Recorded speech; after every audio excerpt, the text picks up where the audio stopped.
Okay.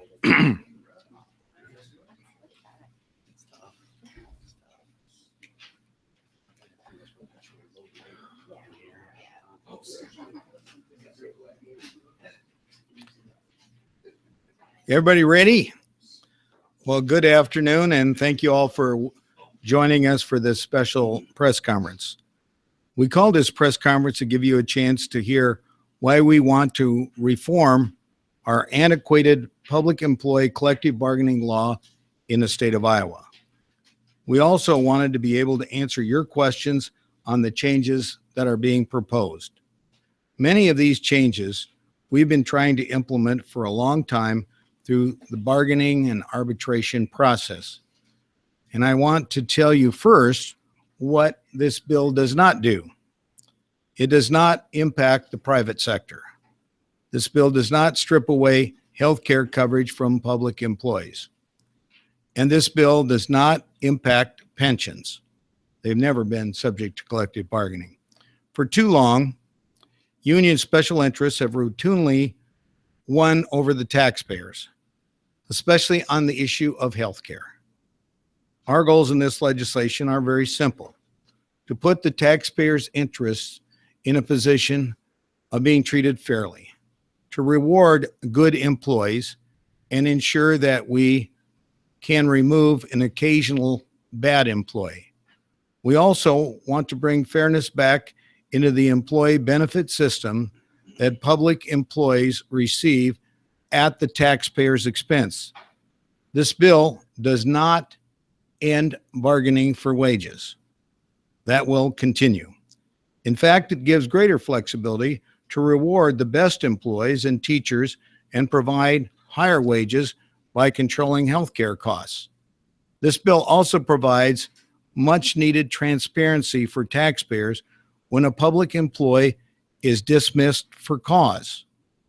For too long, school districts and government have not been allowed to disclose the rationale for dismissing a public employee, even if that might include neglect, abuse, or even gross negligence.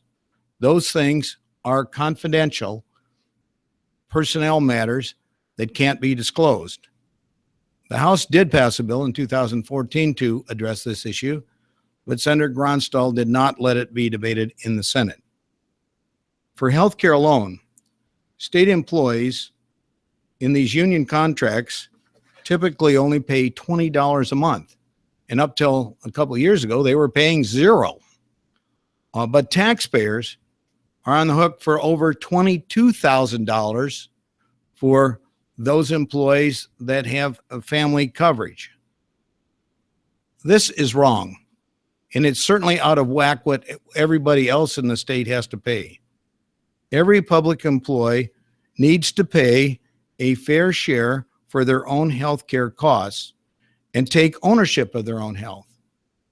Since 2012, non-contract employees have paid a percentage of their health care premiums and had an opportunity by doing health risk assessments and other things to take ownership of their own health to reduce those costs by participating in programs that help identify their risks and reduce those risks. And this is a way to improve health as well as control costs. Lastly, one of the most important parts of these changes involves the timeline for new collective bargaining agreement. And I am keenly aware of this because a lame duck governor signed a collective bargaining agreement demanded by the union without any negotiations after I had defeated him in the election. This is wrong, and we were stuck with that for 2 years. This legislation will make it so that a new collective bargaining agreement may not be signed after an election year until the new governor officially takes office. Our legislative leaders, and I want to commend Speaker Linda Upmeyer and Majority Leader Bill Dix and their Labor Committee leaders that have been working on this and working together with us. And they are introducing companion bills in both the House and the Senate. I think this shows the kind of cooperation between the governor's office and the House and Senate to address this critical issue. I'm very optimistic about the chances we have for finally making changes that are in the best interests of the taxpayers of Iowa, the schools, the counties, the cities, and state government. And we believe that this will be beneficial to our employees as well as to our taxpayers. I'm very pleased to turn this over now to Lieutenant Governor Kim Reynolds. Well, good afternoon. Thank you, Governor Branstad. And these changes are necessary. And I'm pleased that we finally are having a real conversation about an antiquated law that hasn't been looked at since 1974. As someone who has some local government experience, I served as the Clark County Treasurer for 13 years. I can see firsthand that these changes dramatically will increase local control by giving really local governments the flexibility that they need to not only manage their county or their school districts, but to make decisions that are in the best interest of their constituents, their communities, and their schools, and the students that are attending those schools, as well as the teachers. The changes will also provide, as I indicated, local school districts with the flexibility that they need in their annual budgets. It gives them the opportunity to reward good employees, good teachers, and most importantly, make employment decisions based on merit and not simply time served. I'm going to highlight some of the pieces of the legislation. First, as the governor indicated, we believe that all public employees should take ownership of their health and that they should contribute to their own health care plans. Accordingly, the Kaiser Family Foundation in 2015, according to them, the average employee pays $4,804 per year for a family health care plan in Iowa. And when you contrast that to what is currently taking place, they're paying $240 a year. State employees are for their family health care plan. And so it's just simply not fair, and it really demonstrates, I think, how far out of whack and the disparity and the differences that are taking place with the current collective bargaining law, and how it has become in favor of the unions and their special interest. As you know, Governor Branstad and I have always wanted to reward the best teachers in our state. They are the ones that are making a difference in classrooms all across the state and making a real difference in the lives of our students.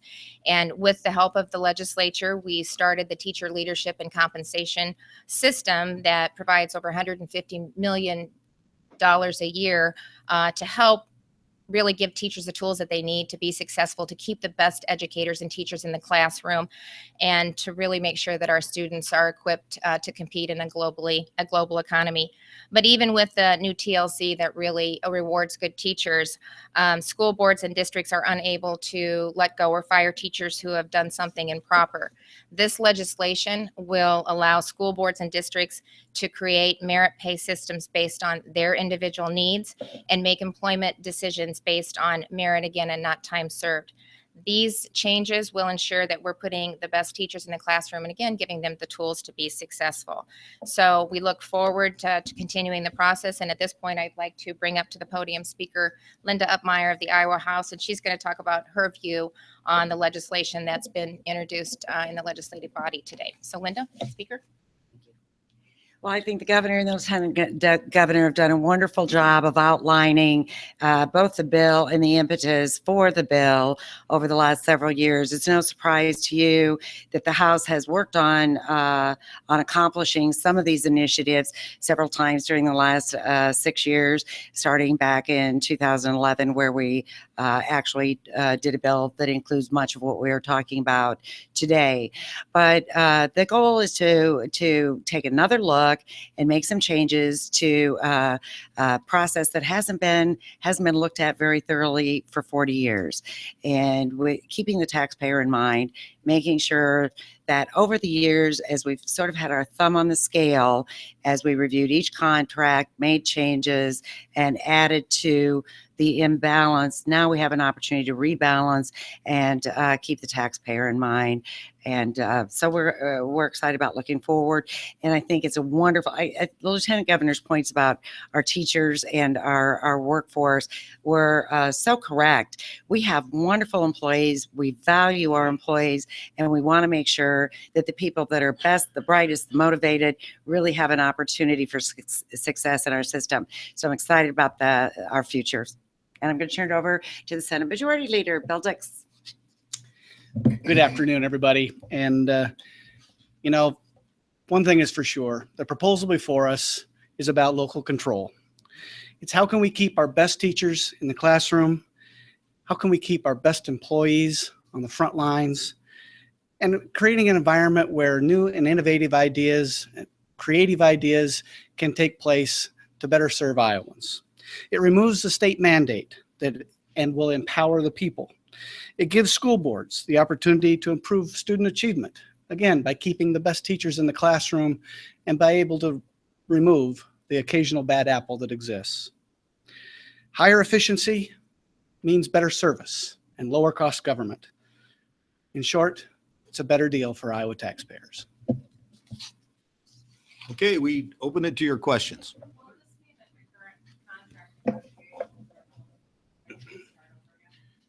Well, it depends upon, we're continuing to negotiate in good faith. And I guess we'll have to see what happens through the legislative process. Yes. I think one of the points we went to, most of us went to in the news conference, they said, hey, this goes way beyond, Speaker Upmeyer talked about not having balance. They said, this takes the scale and throws it out the window and really is a union busted bill. They talked about the idea of requiring certification every year. Can't collect union dues from the contracts. I mean, aren't those classic union busting types of things? Well, is it really fair that the teachers of today are stuck with a bargaining unit that was agreed upon in the 70s before they were even born? It seems to me this is an antiquated law that needs to be updated, and the people that are actually employed today ought to have some voice in it.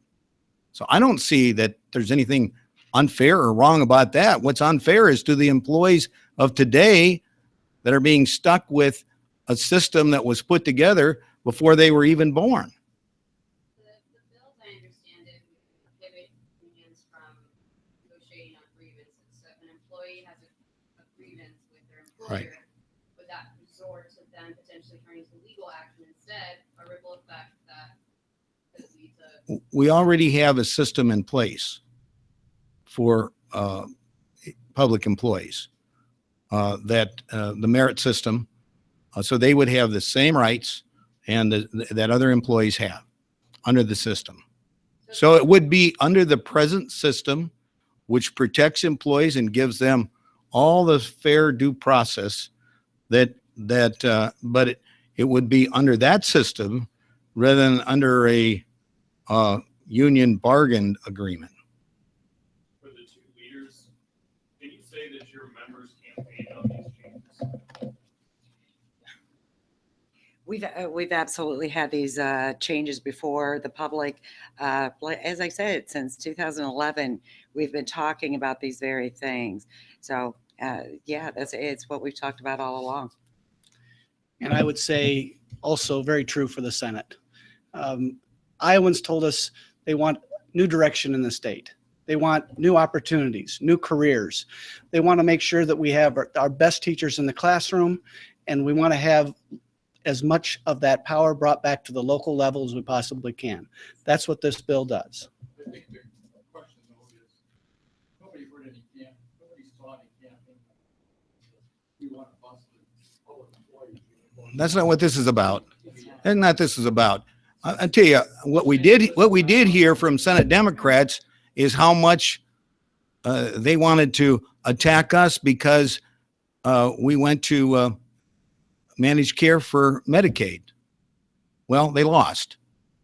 The fact is, I think Iowans appreciate and want us to be fair and they want a system that is not antiquated and isn't tilted in one favor, but one that's going to be fair to all Iowans. And I believe that these changes are designed to do that. Yes. Well, this is a long time ago, and I guess my feeling is that there weren't many people that I was one of the few that's still around that when this passed. But I guess my feeling is I've seen what's happened to healthcare costs since the 70s, and that's my real concern. Nobody could have possibly predicted the tremendous increase in healthcare costs that would occur, and that we would have arbitrators which would almost never, so employers were pretty generous back in the 70s, and they paid the entire cost of healthcare. That was true in the private sector too. That's all changed. That's all changed over the last several decades. And I have tried diligently through the bargaining process to get that issue addressed, and we haven't been able to get it addressed. And it's just gotten more and more out of whack. So that's why this is so critically important for the benefit of everybody, especially the taxpayers who are really stuck with virtually the whole bill, but also for the employees. We have an opportunity to put together a system that encourages and rewards people for doing the right things to take ownership of their own health and reduce their health care costs, and thereby free up more money for wages. But his question though was, why did you vote against the original bill? Was it an anti-union vote? No, I was representing my constituents, and I felt that local control was being jeopardized, and it's gotten worse, I think, over time. And consequently, that's a long time ago, but I represented my constituents, and I heard from a lot of my constituents in Northern Iowa that felt that we're taking local control away from schools and that this was not in the public's interest. You've exempted the police and fire in this. So what do you say to the folks, corrections officials, at the prisons who also put their lives on the line? Well, the people that put on the uniform to go out there and protect the lives and safety of each of us every day, I think there's a reason to treat them different. I would also point out they're treated different in the pension system as well. Governor, is this personal? No, Danny Coleman described this as your vendetta of many decades. no. I just am proud to have the honor of serving the people of Iowa. I love this state. I want to make sure that people are treated fairly, and that we have a system that treats everybody fairly. And I am just very proud that we have a legislature that's willing to address an issue like this, and that is not going to be intimidated by Danny Holman or anybody else, but is interested more in representing their constituents and making sure that we have a system that's fair to everyone. They also quoted then Representative Jeff Cobb, who said that the best collective bargaining law is bipartisan. Why isn't this bipartisan in any stretch? Well, our problem is we've tried, and the House passed several bills, and the Senate Democrats wouldn't even debate it. So I hope that they will take this seriously, and I would certainly hope that we get bipartisan support for this. Well, the reason why this bill is now is because they wouldn't debate it when they had the majority. So this is our first chance to really get it debated. Governor, this is a 68-page bill that neither Democrats or any union leaders were able to see until this morning. There will be subcommittees tomorrow. My understanding is that there may be committee votes later this week. Is this fast tracking the bill? Because Well, that schedule, this would be voted on in full Well, chamber votes next week, early next week. Okay, first of all, I am the chief executive, and you know from previous press conferences that I have never never tried to say how the legislature should handle their business. So I'm gonna let legislators answer that question. Yeah, I want to assure everybody, Senate rules are going to be followed. So anyone who has any questions about this bill, anyone who has thoughts that they want to express, they're all going to have that opportunity through the full process in the Iowa Senate. But you know that you're choosing a path that makes this happen much quicker than if your side did it and you handed it off to your side. You're intentionally making this go faster. We are going to follow the rules as well. And let me just remind you, this is in stark contrast to a few years ago when the House Democrats decided they wanted to expand collective bargaining. So took a technical bill and put a secret amendment onto it, and we debated it that night. So this is in stark contrast. This bill is out there. It will get full subcommittee and committee. People have an opportunity to look at this bill, and then likely we will debate it next week, but we'll have ample time to do that. It's really being handled the way almost every other bill in the chamber is being handled.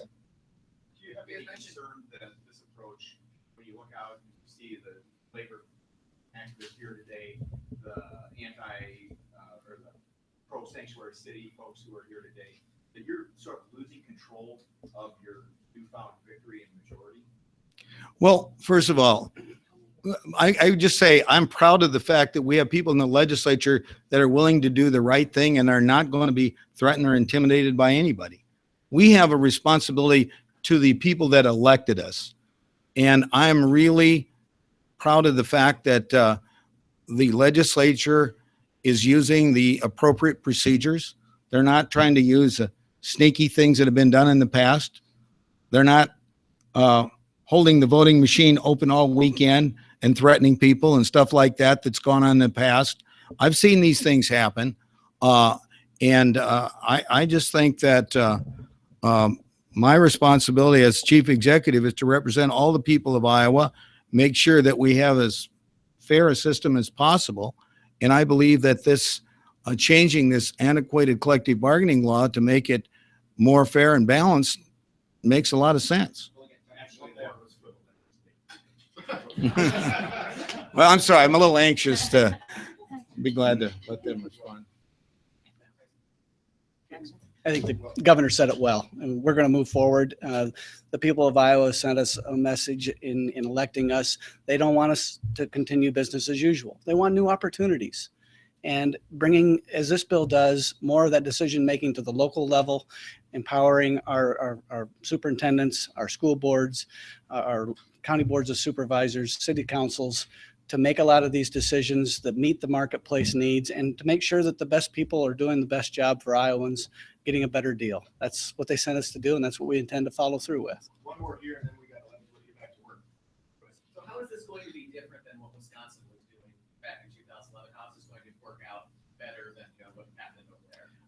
Well, this is a different state. And we have different laws and things are done differently here. I'm real proud of the fact that we take our responsibility very seriously, and on the collaboration between the House and the Senate and the governor's office in working on dealing with an issue of this importance to the people of Iowa, I think is a classic example of how to do things the right way. And I'm proud of the fact that it's being done this way. I would just like to add to that, Wisconsin is a very different state on many levels in that they were not in our position when they began this process. At the same time that they were trying to create new opportunities, they were having to cut the budget. Last night, we added money to K-12 education.